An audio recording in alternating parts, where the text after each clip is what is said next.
Hello friends, welcome to my channel. నేను ఇవాళ పొంగనాలు రెడీ చేస్తున్నాను. దానికోసం బజ్జీ మిరపకాయలు తీసుకోండి. దాని లోపల ఉన్న గింజలు తీసి చాలా నీట్గా క్లీన్ చేసి పెట్టుకోవాలి. ఈ మిరపకాయలు చాలా చిన్న చిన్న ముక్కల కింద కట్ చేసి పెట్టుకోవాలి. చిన్నవంటే చాలా చిన్నగా కట్ చేసి పెట్టుకోండి. మీకు ఎంతవరకు వీలైతే అంతవరకు చిన్నగా కట్ చేయండి. ఆ తర్వాత ఆనియన్ తీసుకొని ఆనియన్ నీట్గా క్లీన్ చేసి చిన్న ముక్కలు కట్ చేసుకోండి. చాలా చిన్న ముక్కలు కట్ చేసుకుంటే ఎంత చిన్నగా కట్ చేసుకుంటే అంత బాగుంటాయి. తర్వాత దోసపిండి తీసుకోండి. దోసపిండి తీసుకొని మా దోసపిండి చూడండి ఐస్ క్రీమ్లా కనిపిస్తుంది. మా అబ్బాయి అంటున్నాడు, ఏంటి మా ఇది ఐస్ క్రీమ్ అని అడుగుతున్నాడు.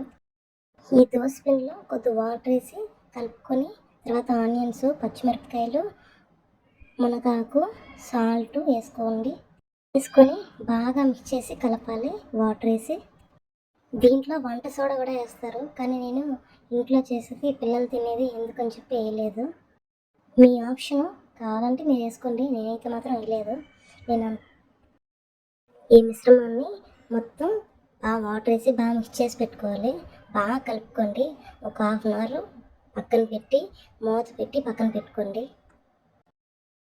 దీనికోసం సపరేట్గా బయట మార్కెట్లో పాన్ దొరుకుతుంది, నా దగ్గర ఆల్రెడీ ఉంది.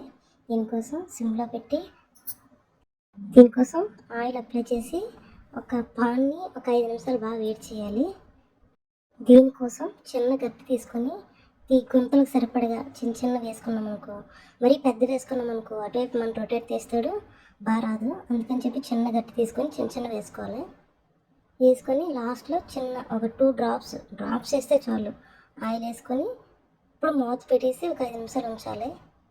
మూత పెట్టేసిన తర్వాత 5 నిమిషాలు అయ్యాక మూత తీసుకొని రివర్స్లో దోశ తిప్పుతున్నట్టు ఇట్లా రివర్స్లో తిప్పుకోవాలి. రివర్స్లో తిప్పుకున్న తర్వాత ఎంత కలర్ఫుల్గా వచ్చాయో చూడండి ఫ్రెండ్స్. రివర్స్లో తిప్పిన తర్వాత కూడా 5 మినిట్స్ రోస్ట్ అవ్వాలి. ఈ ప్రాసెస్ అంతా సిమ్లో పెట్టి చేసుకోవాలి. పెద్ద మంట పెట్టామంటే ఒకవైపు కుక్ అవుతుంది, లేదంటే ఇంకో వైపు కుక్ అవ్వదు. అందుకని సిమ్లో పెట్టి చేసుకున్నాం అనుకో 2 వైపులు కూడా బాగా కుక్ అవుతుంది. వీటికి పల్లీల చట్నీ కానీ కారం కానీ ఈ రెండింటికి ఏదైనా కాంబినేషన్ అయితే బాగుంటుంది. నేనైతే ఇవాళ పల్లీ చట్నీ అయితే రెడీ చేసి పెట్టాను. పల్లీల చట్నీతో అయితే కాంబినేషన్ బాగుంటుందండి. ఈ వీడియో నచ్చితే లైక్ చేయండి, షేర్ చేయండి, సబ్స్క్రైబ్ చేయండి. మీరు కూడా డెఫినెట్గా ట్రై చేసి మీకు ఎలా వచ్చాయో నాకైతే కామెంట్ చేయండి ఫ్రెండ్స్. Thank you.